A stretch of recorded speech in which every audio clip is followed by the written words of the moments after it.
You know, in California, as you know, my friend, the senator, mentioned how well they're doing in her state with economic development, and they're #1. We're #1 too in California, except that we're #1 in being the very worst state in which to do business in the country. Yeah, the worst.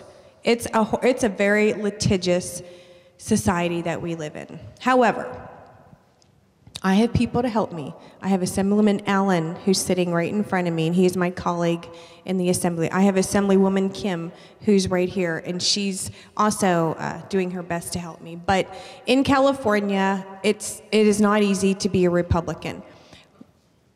I know that's an understatement.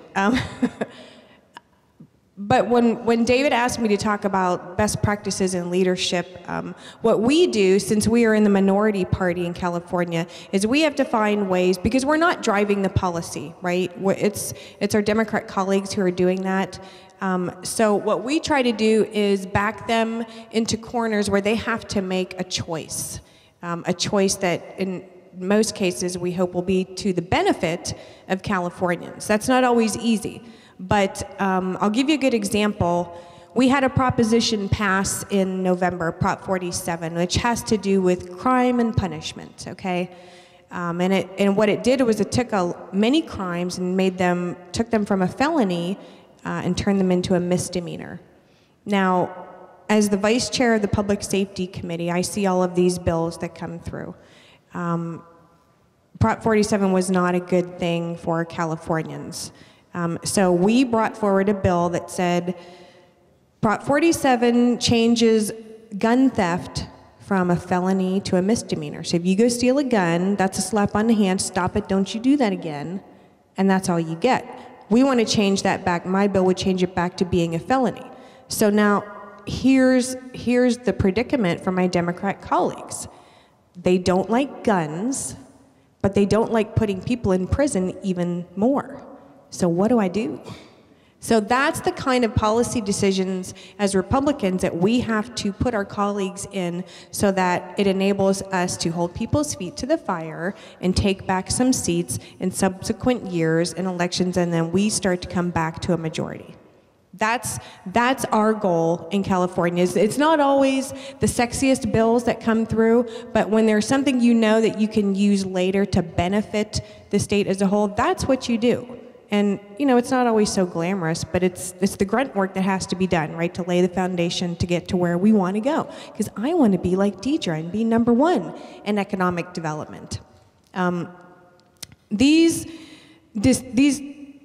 votes that we take in committees, you all would laugh. I know a lot of the speakers this morning, you know, you heard the predicament that the hospitals are in, and you all giggle because you're not in California, and you think, oh my God, how could they possibly operate like that? Well, I will just tell you that the gentleman to my right up here on the stage, your speaker, who seems so nice and genuine and kind, and I thought he was a really good guy, until I caught him trying to woo some of our businesses sitting right next to me.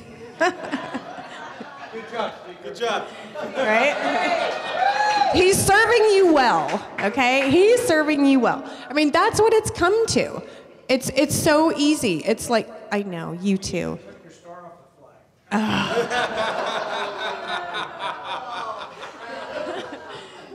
flag. Leave it to the Marine to make that comment.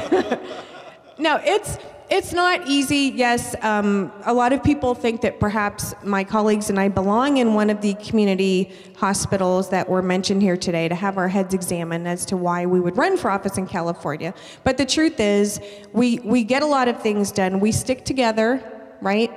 And we can't give up the fight. Now, we would appreciate it if we get a little help from our neighbors, but we understand why you do what you do. So, from a best practices perspective, and I see David sort of coming toward me, so no, so I'm right on track, okay.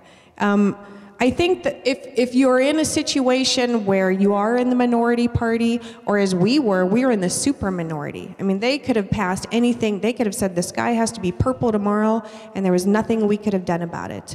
We're not in that position anymore because we worked very hard to get out of it. But if you're in a position where you are in that minority, what did Ronald Reagan say? That if you can't make them see the light, make them feel the heat. So that's what you do in these committees, right? You make them feel the heat. You make them go, do I want to vote for no guns, or do I want to vote for less prisoners? Oh my God, what do? I know they're going to use this against me. Please do that, because A, it's fun to watch them squirm, and B, it's effective. I mean, we took 4 seats back in this last election. So if I could share anything that I think has been the most effective for us, it is that you have to hold their feet to the fire. Don't be afraid, and find the wedge issues that are going to divide their constituency to your benefit.